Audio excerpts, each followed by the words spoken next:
Thank you. So my name is Peter Reumert, and I'm here to introduce you to Nordic Lion. First, I would like to give a little bit of an introduction about myself and why I'm doing this. So I've been 12 years in Hong Kong. Nordic Lion is my fourth startup, 3 in e-commerce. The one that I did before this one was Lazada. So at Lazada, I was the VP for watches, accessories, travel, and luggage, where I built a 100x category from 5,000 units a month to 500,000 units a month in 2.5 years, while being the most profitable division at all of Lazada. So, but we saw a big problem with brands, and that was that 1, they don't have the internal capabilities to sell online, and 2, they don't have the fulfillment capabilities. So therefore, I started Nordic Lion, where we connect brands with e-retailers. So what are we seeing in general? So we are seeing that Western retail is declining and emerging market e-commerce is booming. We are seeing big established retail players investing into emerging markets like Alibaba into Lazada, Amazon to Souk, and SoftBank into Flipkart. So what do? So we basically take Western brands and bring them to Hong Kong to fill their distribution and liquidation gaps. So is there an interest in this? Yes. So currently we have 50 brand partners. So we have 26 brands on cross-docking in Hong Kong, including Daniel Wellington, Invicta. And we have another 24 brands on consignment in our 2 Hong Kong warehouses, including brands like Furla, Maserati, and Sterling. So are there interests of this outside of watches? Yes. There's an enormous interest. So I was contacted by Unilever, for instance. So Lazada gave the introduction of me to Unilever, and Unilever contacted me. And they have a huge problem, of course, with also expanding their e-commerce sales in Asia, and very interested in Nordic Lion to help them in this. So where do we currently sell? So currently we sell at 33 retail partners. So of course my focus has been in Southeast Asia to start with, where we have more than 80% of our sales. But we are expanding very rapidly in the Middle East. But we also have brands, for instance, European brands that want to sell in the US, so we help to facilitate that. And European brands that want to sell in, other way around. American brands that want to sell to Europe. So what is the competitive advantage of Nordic Lion? So number 1, you have to be in Hong Kong or China to be able to serve these emerging e-commerce players. Currently we are only really 2. Where the differentiation between the 2 of us is that our focus is emerging marketplaces, where theirs is established ones. How do we make money? So currently we only make money on sales commission, but the future is for store operations, warehousing, fulfillment, and marketing being a large component. So how is this going for us so far? So until now we have sold 100,000 watches. 23.5 million Hong Kong dollars in revenue, with a net loss of, unfortunately, 2%. But we have been seeing sort of a doubling of our volumes every quarter last year, from 10,000 to 20,000 to 40,000 units. Q1 is always terrible, and we saw a big dip, sort of in line with what everybody sees. But Q2 this year, we're seeing a 50% rise versus last year, and we believe that we're going to be profitable by the end of the year. So where do I want to get to? I want to get back to the 500,000 units that I used to sell at Lazada, but to do this, I need your help. So with me and my small team, I'm not going to get there. How are we going to get there? Basically, it's assortment, and more assortment multiplied by more retailers, and then we use automation to make it financially viable.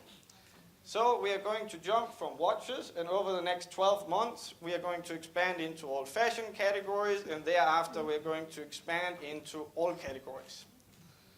How are we going to make this economically? So first of all, it is this automation. Currently we have API integrations with most of our retail partners, where we send data of stock, pricing, and they send orders back to us for fulfillment.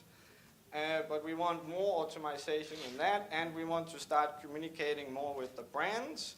So the brands want to see live how much they are selling. They want to approve new retail opportunities that we are offering them, where they can read about it and see links. They want to offer us a new assortment, but they also want to tell us, for instance, we just opened a new shop in KL Airport, so these 6 SKUs, please don't discount them, or please remove them, because that is our strategic move at the moment.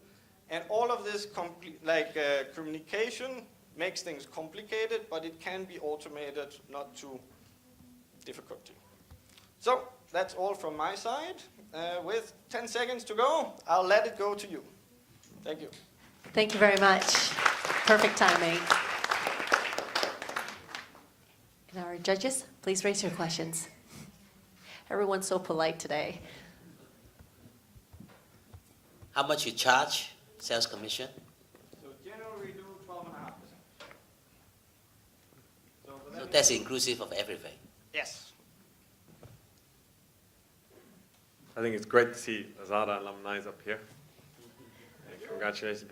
So, Peter, what do you see as how much of the costs that you have are fixed, or how much do they grow as you open up categories, brands, and other retailers? So it's mainly only staffing that goes up. Warehousing we have outsourced to other Lazada alumni who help us with our logistics solutions. So our main thing is like where we are going to put money into is additional key account management teams. Then we want to go into marketing and so forth. So it's mainly just human resources, building up vendor acquisition teams, brand management teams, and so forth. That cost money. In Hong Kong? Yes. Well, we're at the moment creating also a BPO in Vietnam with some other Lazada alumni, so that we can get a little bit of a cost reduction.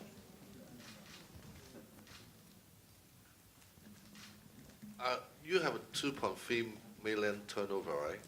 23 million Hong Kong dollars. 23 million. What made you lost? Why? We needed a little bit more turnover. Yeah. So no. What's the factor? What kind of component make the company suffer loss? So our startup was less planned than we had hoped to. So Nordic is a joint venture company. So we inherited the e-commerce component of our investor, which we thought was at break-even point, but they had not factored in a number of things like shipping costs and so forth. So we took on very large losses in the beginning. And then a large component of our business in the past have been very B2B oriented, where you have a lot of fluctuation and low margins, but where we are onboarding more and more brands to sort of move into a B2C model, where our margins are much higher. So gross profit there is 44% versus 13% in B2B.